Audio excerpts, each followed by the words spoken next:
Obrigado. Pessoal, então vamos lá. A minha apresentação, ela foi cronometrada e ela está com 25 minutos exatamente, que é o que foi acordado. Então, é o Paulo de baixo. Isso. Então, eu vou falar sobre dor na fossa ilíaca direita e a abordagem que eu usei aqui, eu fiz uma abordagem de casos. Então, vocês vão ver que os slides são basicamente de imagens e quase nada de texto. Tá?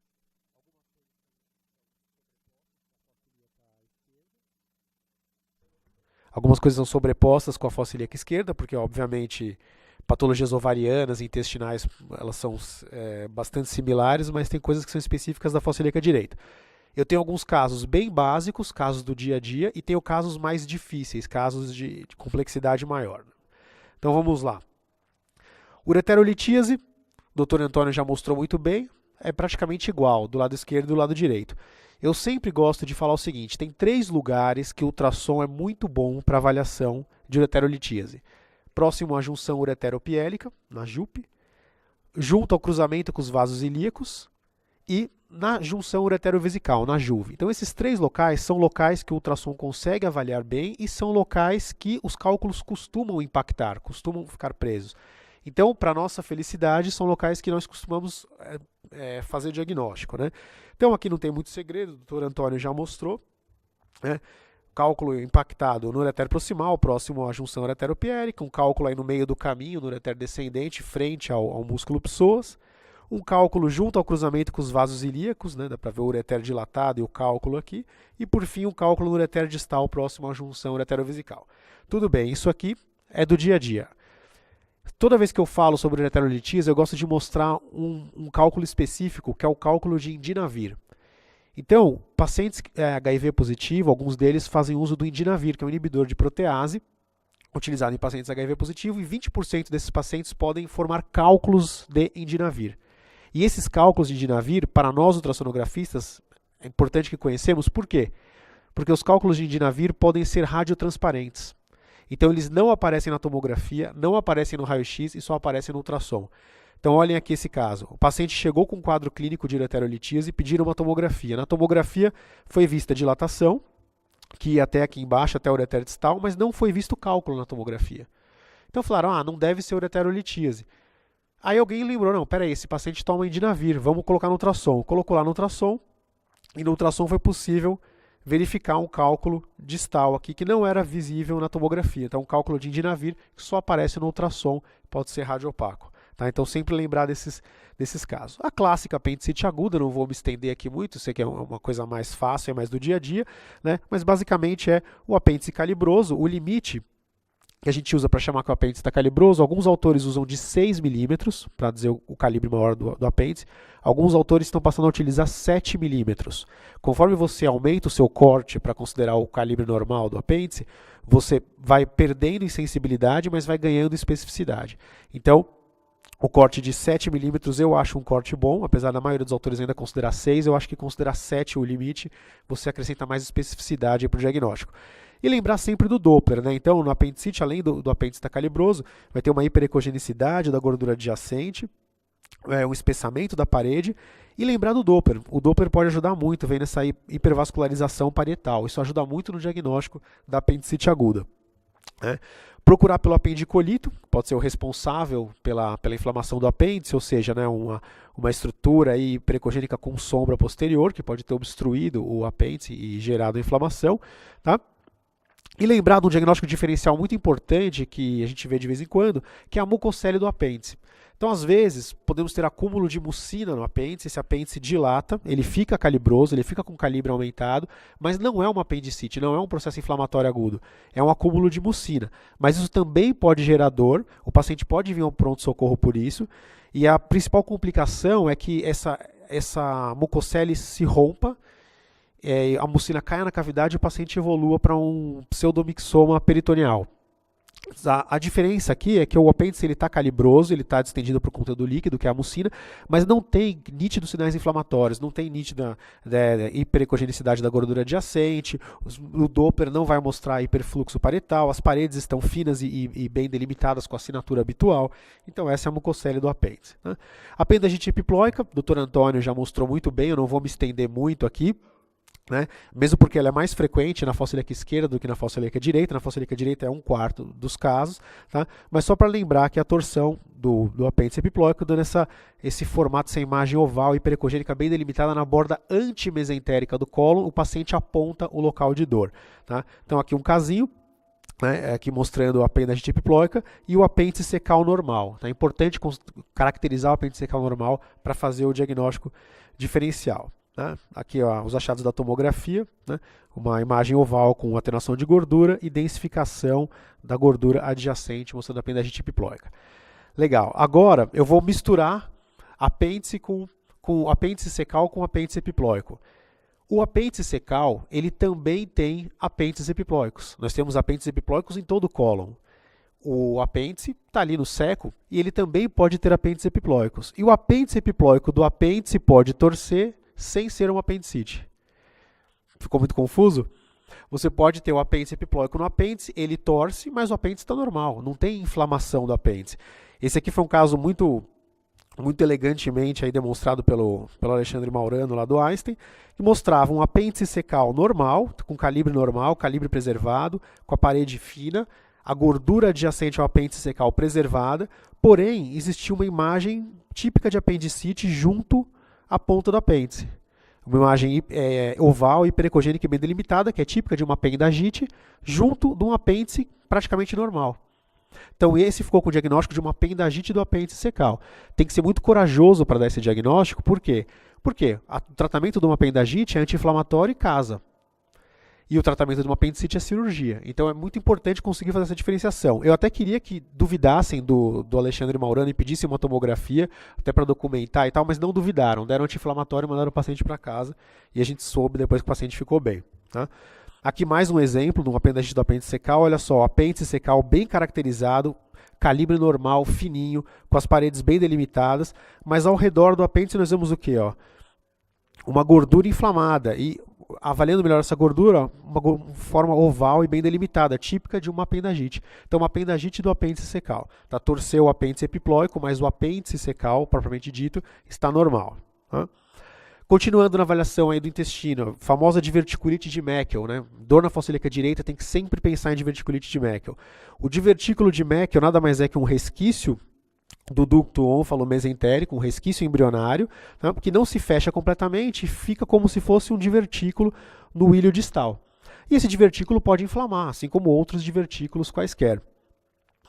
E é um diferencial muito importante com a apendicite, tanto que antigamente, quando não se faziam tantos exames de imagem antes de operar um paciente por apendicite, durante a cirurgia de apendicite, o cirurgião que notasse que aquele apêndice não estava tão inflamado assim, fazia parte dos tempos cirúrgicos, percorrer o ilho distal e ver se realmente não tinha um divertículo ali inflamado. Porque é um diferencial muito importante, o quadro clínico é bem semelhante. Tá? Então, como que é isso na imagem?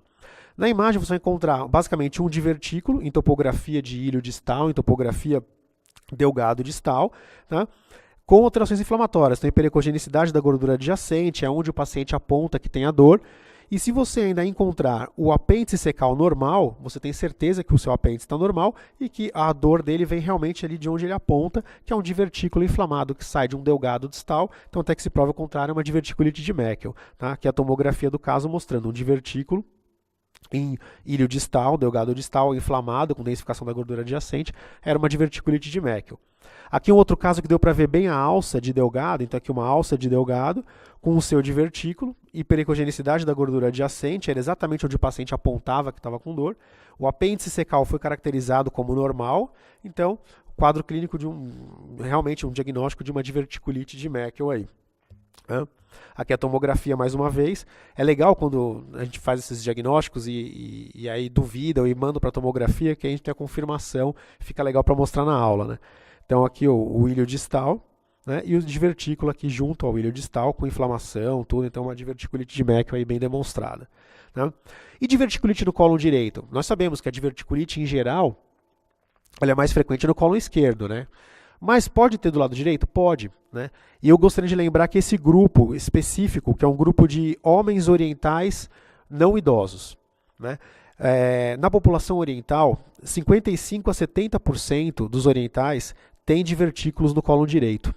Isso é interessante, eu não sei nos outros países da América Latina, mas aqui no Brasil, especialmente em São Paulo, nós temos a maior colônia de japoneses do mundo. Então, fora do Japão, o local que mais tem japoneses é aqui em São Paulo.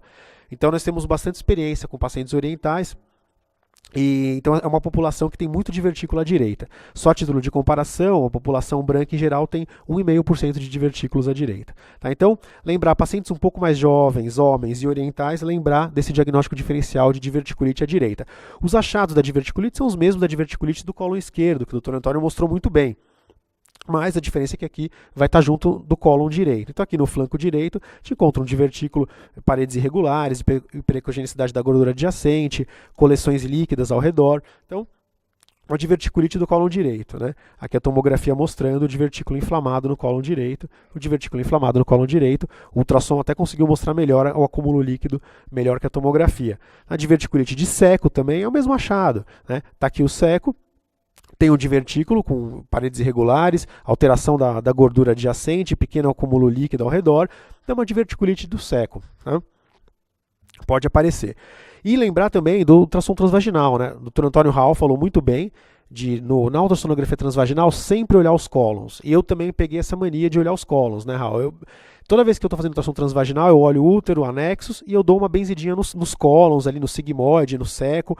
E aqui no caso deu para ver muito bem no ultrassom transvaginal, junto ali do cólon, uma diverticulite, um divertículo inflamado, com os mesmos achados já descritos anteriormente, que deu para ver na transvaginal. Tá? Foi lá para a tomografia, ó, aqui o divertículo inflamado aqui, no cólon bem retrouterino, por isso que nós víamos tão bem no transvaginal. Né? A sonda transvaginal é introduzida aqui, fica mais ou menos nessa posição, bem próxima aqui do divertículo, então por isso que deu para ver tão bem a diverticulite aguda pelo transvaginal. Tá? Complicações da diverticulite. São basicamente duas que nós temos que procurar, as mais frequentes. Né? Tem fístulas e complicações mais raras, mas as duas complicações mais frequentes são coleções e pneumoperitônio. E aí, já me perguntaram algumas vezes, mas dá para ver pneumoperitônio no ultrassom? Lógico, é muito difícil e não tem a mesma sensibilidade e especificidade da tomografia. Mas eventualmente sim, nós vemos pneumoperitônio no ultrassom. Eu trouxe aqui um caso. Esse caso é no paciente com diverticulite. E ao fazer o exame do restante do abdômen, a gente viu essa imagem aqui junto ao lobo esquerdo do fígado. Né? Então notem que tem uma estrutura aqui linear, com sombra suja, parecendo gás. Mas não era uma alça, né? Porque é uma coisa muito linear aqui, não tem nem espaço para entrar uma alça aqui. Então a gente pensou, será que são bolhas de gás que perfurou essa diverticulite, perfurou esse cólon e tem pneumoperitônio? A gente levantou essa hipótese, fui lá na tomografia, deu para ver que realmente tinha pneumoperitônio. Né? Tinha outros focos aqui de gás, mas o que a gente via no ultrassom era esse foco aqui junto ao lobo esquerdo hepático. Tá? Então dá para ver, é difícil, nem sempre a gente vê, claro, mas é bom procurar esse local em cima do lobo esquerdo hepático, é um local interessante de procurar por pneumoperitônio. E leite terminal, né, não vou entrar muito em detalhes nas alterações assim, de enterites, né, o Dr. Antônio Hall já mostrou muito bem, mas só para mostrar aí, leite terminal é muito comum, eu acho até que muito mais subdiagnosticada do que diagnosticada. Eu vejo muitos casos de pacientes com dor na face ilíaca direita que tem ileite terminal. Então, basicamente, procurar ali o ilho terminal, junto à válvula iliocecal, então aqui está o seco, aqui está o ilho terminal, procurar por alterações de enterites em geral, espessamento de parede, hiperecogenicidade da gordura adjacente, aumento do fluxo paretal ao Doppler, né, linfonodomegalias, linfonodomegalias regionais, são critérios para falar de uma ileite. Né? A doença de Crohn, né, esse caso é um caso lá do arquivo do Einstein, né, tanto que é o mesmo, né, que o Dr. Antônio Hall usou. A doença de Crohn é uma doença que pode acometer em qualquer lugar do tubo digestivo, e como ele falou e tal, mas um local muito comum é acometer o ilho terminal. E uma característica interessante da doença de Crohn é um espessamento da camada submucosa. Então olha como a submucosa aqui está bem espessada. Então, lembrar desse diagnóstico aí da doença de Crohn em ileites terminais. Né? Aqui no nosso meio também, ileite terminal também é muito comum, a doença, quando a tuberculose acomete o intestino, um local que a tuberculose gosta muito de acometer é o ilho terminal. Então sempre lembrar também desse achado. Aqui eu trouxe o caso de uma tiflite. A tiflite nada mais é do que uma colite do seco. Tá? Então é o seco com paredes espessadas, alterações inflamatórias. Mas como sabe que é uma tiflite? Pelo quadro clínico. Né? Então, o achado de imagem nada mais é do que uma inflamação do seco. Se for um paciente jovem, neutropênico febril, a gente pensa em tiflite, né? Se não, pode ser qualquer outra causa de alteração inflamatória do seco. Mas nesse caso era um paciente jovem, neutropênico febril, ficou o diagnóstico de uma tiflite aí. Né? As enterocolites em geral, não vou entrar em detalhes, já foi falado. A intussuscepção, o doutor Antônio também já comentou, né? Lembrando que ela é muito comum em crianças, na fossa ilíaca direita, a intussuscepção ileocólica. E geralmente é benigna, muitas vezes desfaz sozinho. Agora, em adulto, cuidado, intussuscepção em adulto geralmente está associada a tumor. Tá? Cuidado, viu intussuscepção em adulto, pensar em tumor. Muitas vezes não vai ser visto a ultrassom, mas merece investigação adicional. Em crianças é benigno, geralmente ileocólica mesmo, e fica por isso mesmo. Nos achados, ele já comentou, esse achado em casca de cebola ou em pseudorrim, né, um falso rim, assim que nós vemos a intussuscepção. A adenite mesentérica, também muito comum na fossa ilíaca direita, muito comum em criança, nada mais é do que, durante o seu exame, você encontra linfonodomegalias mesentéricas na fossa ilíaca direita, sem outros diagnósticos. Né? Eu vejo, às vezes, os residentes, eles fazem o exame, acham linfonodomegalias mesentéricas, ficam empolgados, opa, adenite mesentérica, mas aí não olha o apêndice, não olha o ilho distal e de repente deixa passar uma apendicite, deixa passar uma ileite terminal. Então, a adenite mesentérica você fala quando não encontra outros diagnósticos prováveis para aquela dor na fossa ilíaca direita. Né? Cisto ovariano hemorrágico, vamos aí um pouquinho para as patologias mais ginecológicas. Né? O cisto ovariano hemorrágico, ele costuma ser um cisto com septos e debris. Então, você encontra septos, debris no seu interior. Né? O paciente com dor ali, pode ser do lado esquerdo, pode ser do lado direito. O achado de imagem ele é semelhante dos dois lados. Né? Aqui um outro caso, né, com nível líquido no interior do ovário. O sangramento recente ele tende a ser mais hiperecogênico, então provavelmente aqui nós temos um sangramento mais recente. Né? E o cisto ovariano hemorrágico ele pode romper também. Então, se tiver uma pouca quantidade de líquido na pelve, é difícil saber se aquela quantidade é porque rompeu ou se é porque está lá do processo inflamatório. Se tiver maior quantidade, você já fica suspeita para uma rotura, tentando procurar soluções de continuidade entre o cisto e o líquido adjacente para dizer que aquele cisto realmente está roto. Né? Então, cisto ovariano hemorrágico, aqui no caso, provavelmente roto para a solução de continuidade. O endometrioma também já foi comentado. O endometrioma também tem essa característica típica desse cisto com esse conteúdo espesso, que é descrito como cisto de chocolate. Eu não sei se em espanhol também é utilizada essa denominação, mas aqui a gente usa o cisto de chocolate, aspecto de chocolate, o endometrioma clássico ovariano. Né? A torção ovariana eu acho um diagnóstico muito difícil de ser feito. Eu acho um diagnóstico extremamente difícil. Porque, ao contrário do testículo, que você não encontra fluxo, encontra pouco fluxo, na torção ovariana pode ter fluxo. Né? Você pode ter um ovário torcido ainda com fluxo. Então, quais são os achados? Né? Você tem que ir somando os achados para saber se pode ser uma torção ou não. O primeiro deles, o ovário tende a ficar medianizado. Então, quando o ovário torce, ele tende a medianizar, ir para trás do útero ou para frente do útero. O parênquima ovariano, o estroma ovariano, tende a ficar mais hiperecogênico e centralizado. E os folículos ovarianos tendem a ficar mais periféricos. Né? E se por acaso eu encontrar fluxo, por exemplo, nesse caso, era um ovário medianizado, estava bem atrás do útero, estroma hiperecogênico central, folículos periféricos, e tinha fluxo. No Doppler eu pegava um fluxo arterial, mas eu não pegava fluxo venoso, e era um fluxo arterial de altíssima resistência. Notem que a diástole está zero. Por quê? A veia colaba antes da artéria. A veia é mais fácil de colabar. Então o ovário torce, a veia colaba, a artéria ainda fica pérvia, mas com fluxo de alta resistência. Difícil vencer a resistência. E em fases mais tardias pode até ter a diástole reversa, que é quando o fluxo entra e sai. E depois some o fluxo arterial. Então aqui um caso de torção ovariana que deu para a gente fazer o diagnóstico. Tá? Aqui é um outro caso, esse caso é um caso da semana passada, aqui do HC. Paciente com dor na fossa ilíaca direita e a gente encontrou essa massa, ó, visto pelo pélvico, pelo ultrassom convexo. A gente viu essa massa bem na frente do útero, com um cisto grande, com conteúdo formando líquido, um nível líquido, e um emaranhado, aqui uma coisa esquisita, né? Parecia um emaranhado, uma coisa que eu não conseguia definir muito bem, meio amorfa, meio um aspecto de redemoinho. A gente levantou essa hipótese, né? Não tinha fluxo no Doppler. A gente pensou, será que é um ovário torcido? Será que ele tem esse cisto grande e por conta do cisto grande ele torceu? A gente levantou essa hipótese para o pessoal da ginecologia, eles acharam que era uma boa e foi para a cirurgia. Não quiseram nem mais complementar nem com ressonância, com nada. Foi para a cirurgia e realmente foi confirmada uma torção ovariana. Então olha só o ovário aqui, ó, torcido, o pedículo do ovariano torcido, bastante isquêmico. Olha o aspecto, né? Que aspecto já bastante isquêmico aqui, logo antes deles tirarem a peça cirúrgica, aqui a peça cirúrgica. Então, uma torção ovariana, esse caso aqui é da semana passada. Tá? Gestação ectópica, né? Como o Dr. Antônio falou, às vezes nós conseguimos ver o embrião dentro do ovário, bonitinho, às vezes até com BCF, com os batimentos, tá? Mas nem sempre. Às vezes nós vamos encontrar, né, e aliás o aspecto mais frequente da gestação ectópica é esse aqui. É encontrar uma tuba uterina, né, com paredes espessadas, tá? Então a gestação ectópica mais comum é na tuba uterina, não é no ovário. Então você encontra uma tuba uterina, uma estrutura serpinginosa de paredes espessadas com conteúdo no seu interior, né? É descrito o achado do Doppler, que é um aspecto do anel vascular, aqui não está tão típico, mas você liga o Doppler no plano axial da tuba e você encontra um anel vascular. Tá? E se tiver bastante líquido livre aí na cavidade, essa gestação ectópica pode estar rota. Ah, mas qual que é a diferença dessa imagem para uma MIPA, para um abscesso tubovariano que o Dr. Antônio mostrou? A imagem pode ser a mesma. A diferença é que a paciente com gestação ectópica ela tem o beta-HCG positivo no sangue e ela geralmente é um quadro de sangramento vaginal. O quadro clínico é totalmente diferente, mas a imagem pode ser semelhante, né?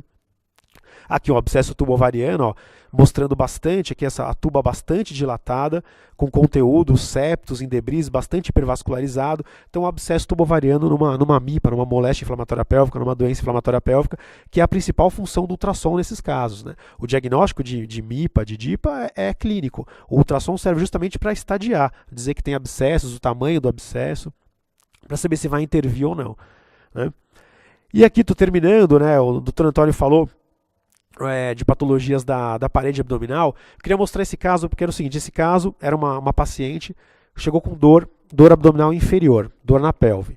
Pediram um ultrassom pélvico. Eu olhei lá a pelve, não vi nada demais na bexiga, né, regiões anexiais não tinha nada demais, mas o que está chamando a atenção? Olha aqui a parede abdominal, tinha algo estranho aqui, né? Parece que está meio espessada, tudo, e aí vai naquela dica que deram, né? Pega o transdutor linear de alta frequência e dá uma olhada na parede abdominal, pergunta onde dói e dá uma varrida ali. Né? Então, lesão muscular, tem alguma coisa nessa parede abdominal? Aí eu fui lá com o transdutor linear e encontrei isso aqui, ó, os músculos reto-abdominais, eles estavam distendidos com aumento do volume, com perda da arquitetura fibrilar, com talvez até já lâminas líquidas de permeio, então isso aqui são lesões musculares. E aí conversando com a paciente eu falei, mas não fez nada diferente? Ela, doutor, realmente, na última semana eu peguei muito pesado no crossfit. Então peguei muito pesado no crossfit, na academia, lá tal, não sei o quê. Então provavelmente são lesões musculares aí, né, distensão, edema muscular, já com roturas aqui, né, micro-roturas, roturas que acometem menos de 50% da espessura, então não cirúrgicas, mas lesões musculares por crossfit aí no caso. Era isso que eu tinha para falar, agradeço pela atenção, né?